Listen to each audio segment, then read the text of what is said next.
Tonight's concert is a benefit for in-depth, which is a legal aid organization that provides representation, education, and advocacy for immigrant children, families, and communities facing injustice in our immigration system every day, right here in Los Angeles, County, and also nationally.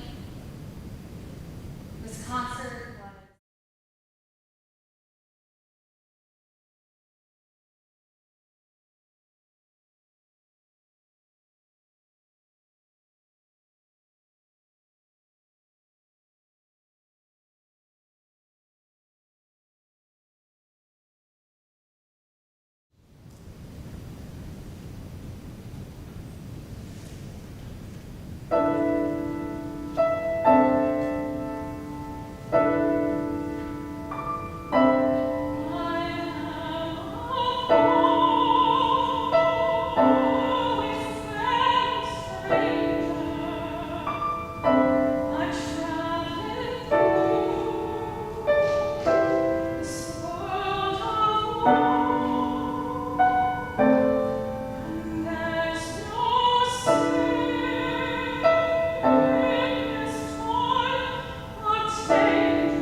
rusting bed isn't rough, precariously adrift as we dodge the Coast Guard light and clasp hold of a girl and a boy. I'm glad that we did wake our kids in the thin hours to take. Not a thing, not a favorite toy, and we didn't hand over our cash to one of the smuggling rackets, that we didn't buy cheap life jackets, no better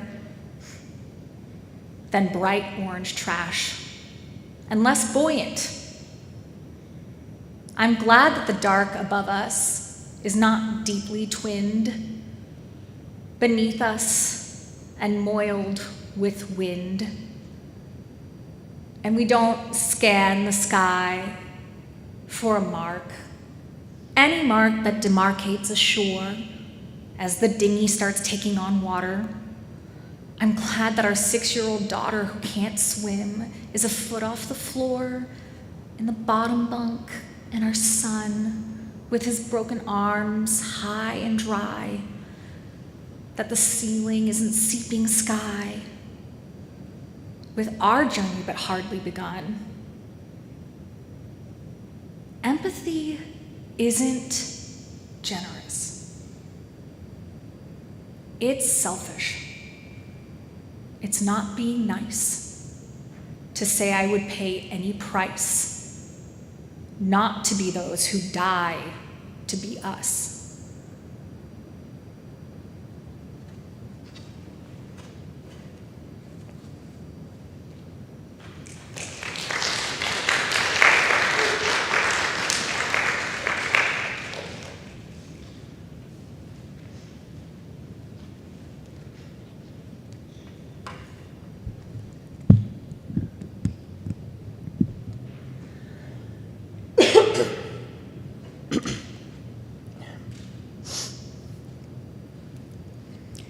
To be the mother of one is to be a mother of many. Where I see a child, I see you, my child. I see your future in long, colt limbs, in the empty aperture of a newly forming bite.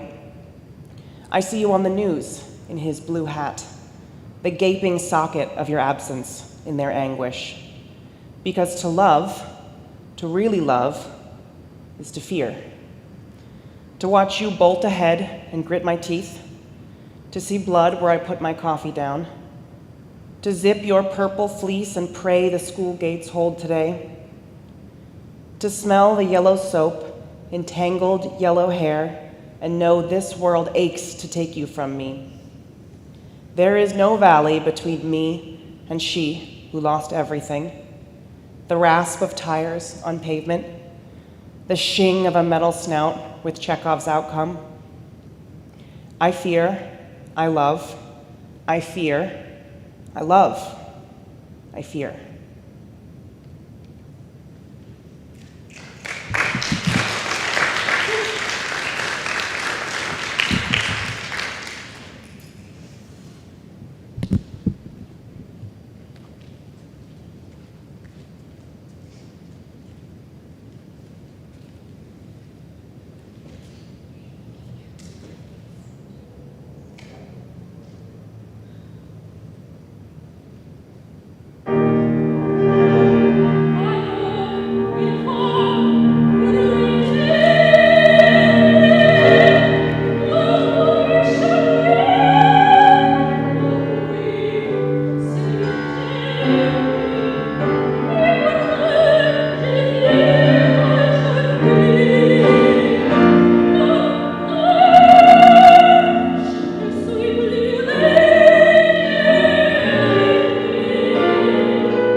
Terrible things are happening outside.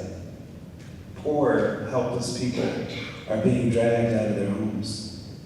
Families are torn apart. Men, women, and children are separated. Children come home from school to find that their parents have disappeared.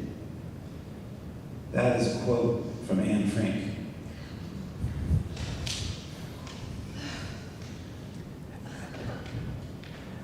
Last year, we took that quote to a summer program that I was music directing, and it was a summer camp, performing arts camp for kids. And it's through the Colburn School, but it's a community outreach program, and we reached out to a lot of Title I schools. So, but 92% of the kids in this camp were all immigrant children and Hispanic descent, many of which their families had been afraid to bring their kids to school pretty much all last year. Surprisingly, they showed up, they had better attendance for the arts than they did for public school, so that's good. But I brought them that quote, and I asked them to help me finish the last verse on my song that I was writing. And then we sang it as a camp with all the kids. So they helped me. I did it Mad Lib style to make it easy for them, but this song is an original song called Some Will Say, and it was written last summer. And a majority, about 85% of it is me, but the last bit to bring it home was written by fifth and sixth graders, of which could very much relate to Anne Frank's quote. At the very end, I might invite you to sing the last part with me. You'll see when we get there.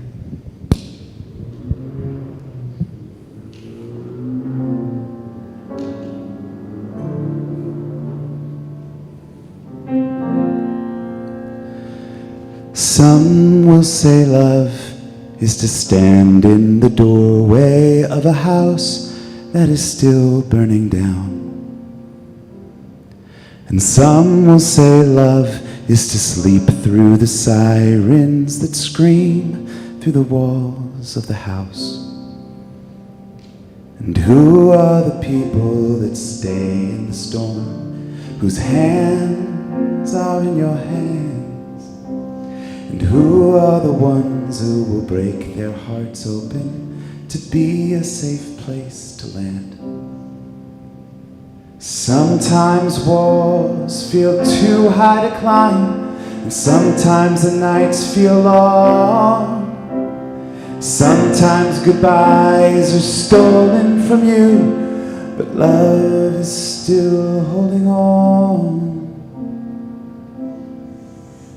No paper, no border, no line in the sand can tear apart these special bonds. No masks and no cages, no knock at the door can silence the love that we're fighting for. You'll never break us apart.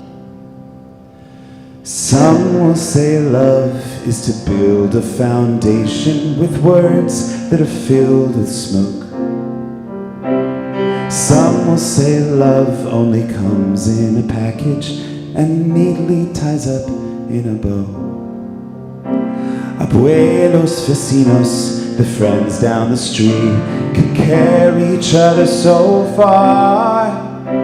The person you love, who others forbid, can make the most room in their hearts.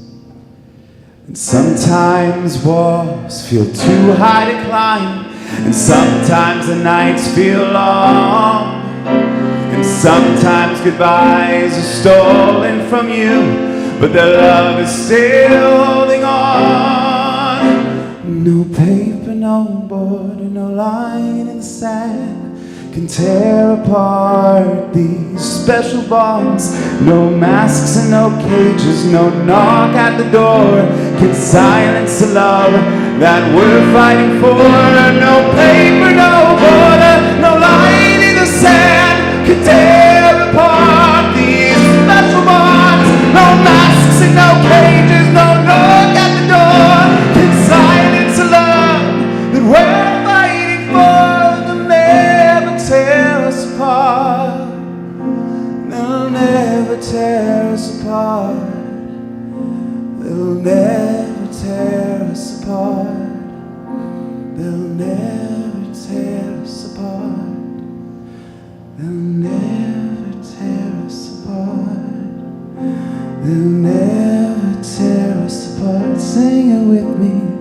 never tear us apart. They'll never tear us apart. No, no, no, they'll never tear us apart. No, they'll never tear us apart. No, they'll never tear us apart. No, they'll never tear us apart. No, they'll never tear us apart. No, they'll never tear us apart. No, they'll never tear us apart. No, they'll never tear us apart. No, they'll never tear us apart. Some will say love is to watch as your neighbors are torn from their homes and their hearts. But here in this beautiful town of Los Angeles, they'll never break us apart.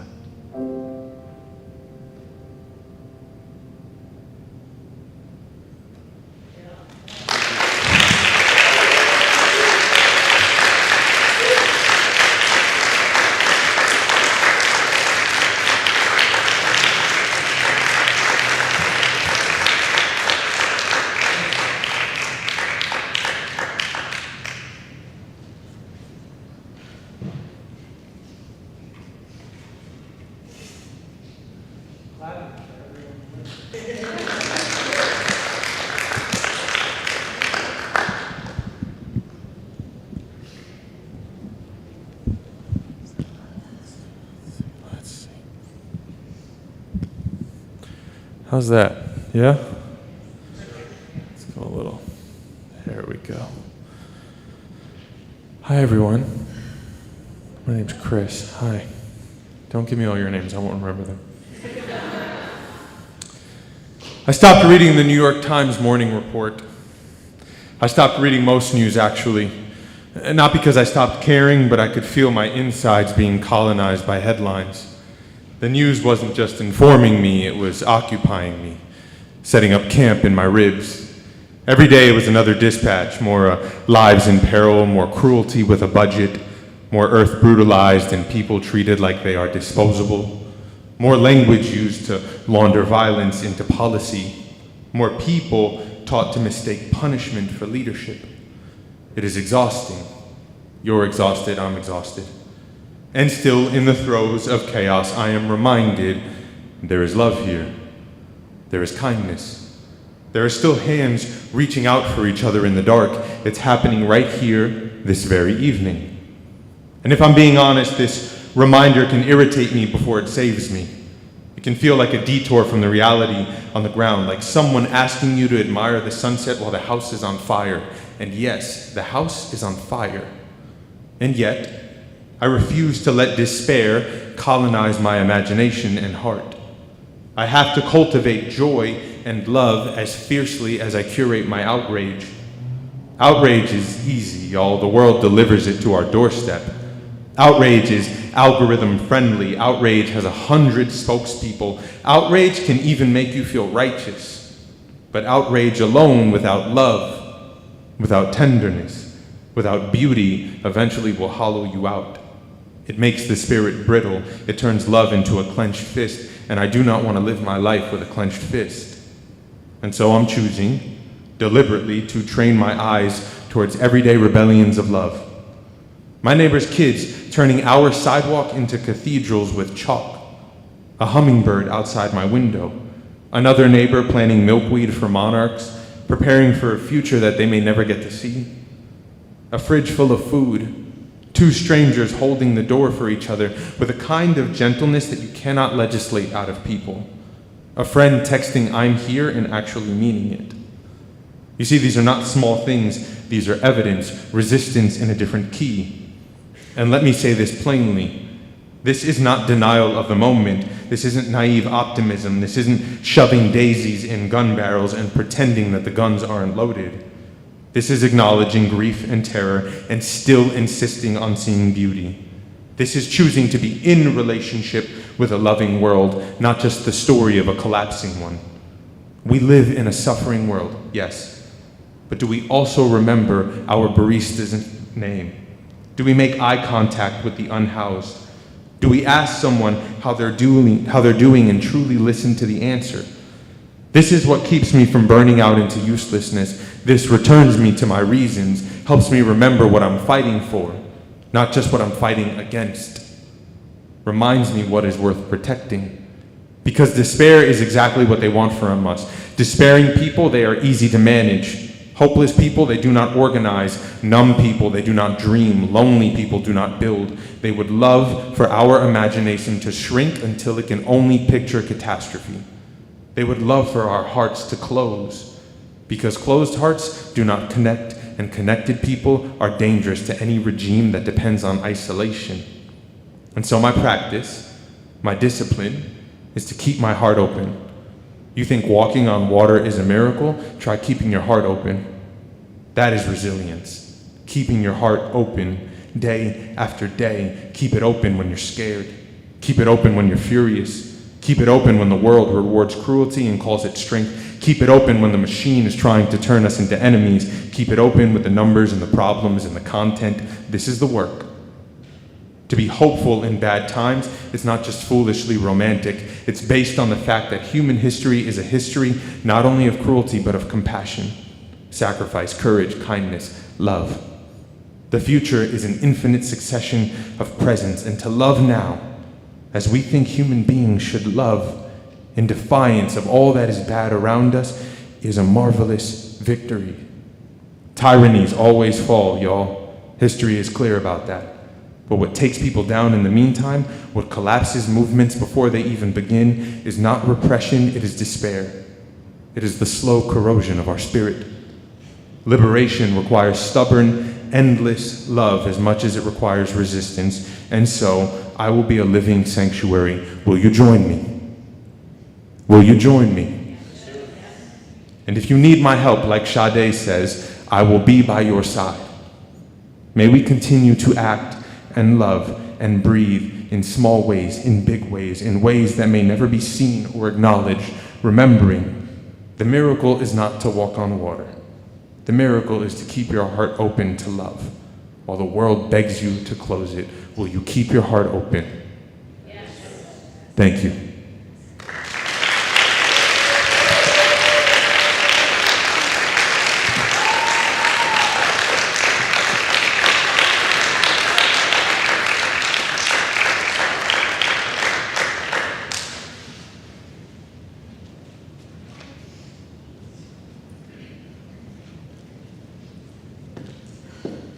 Thank you so much, everybody, for coming. This is going to be our last piece. I'm going to just take a quick second just to speak on it a little bit. This piece means so much to me. When I first started had this idea, this piece was always in my head as a closer for this concert because I have always been so inspired by it. This is all of us. This is the ending piece to Craig Johnson's really gorgeous, really epic oratorio, considering Matthew Shepard, which is oratorio on the death of Matthew Shepard. And it's a massive oratorio scored for SATB and orchestra. And I wasn't sure how it was going to work because when I first started, it was literally just me, Blair, and Kelly. And about a month or so ago, I was literally about to cut it because I wasn't sure if I could do it with just us three. And Rishi, who is our fearless leader of the Luminarias and Chamber Singers, our gorgeous chorus here, said, why don't I just reach out to Craig Johnson and see if he would allow